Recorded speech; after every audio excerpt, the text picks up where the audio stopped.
হাই everyone, আজি হৈছে 7 July, মোৰ মানুহজনৰ জন্মদিন। সেয়েহে ভাবিলোঁ আমি দুয়োজনে আমাৰ ওচৰতে থকা শিৱ মন্দিৰৰ পৰাই আহোঁগৈ।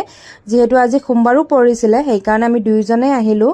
আৰু যিহেতু ঘৰত একোৱে আয়োজন কৰা নাছিলে তেনেকৈ জন্মদিনৰ বিশেষ, সেইকাৰণে আমি মন্দিৰলৈকে আহিলোঁ। আৰু জন্মদিনত মন্দিৰত আহি এটা বেলেগেই শান্তি পোৱা যায়, নহয় জানো?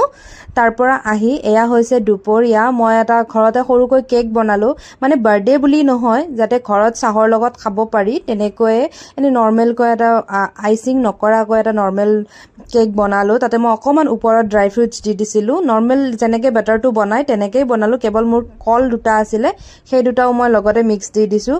আৰু এইটো কেকটো হোৱাৰ পিছত খায়ো ভাল লাগিলে, ধুনীয়াও হৈছিলে বাৰু বনোৱাত, মোৰ নিজৰে ভাল লাগিলে। আৰু এয়া হৈছে গধূলি, মই ঘৰতে ম'ম' আনি খাই আছোঁ। একচুৱেলি আমি ওলাই যোৱাৰ কথা আছিলে অকণমান ফুৰিবৰ কাৰণে, কিন্তু মোৰ গা বেয়া কাৰণে যোৱা নহ'ল। আজিলৈ এইখিনিয়ে, বাই।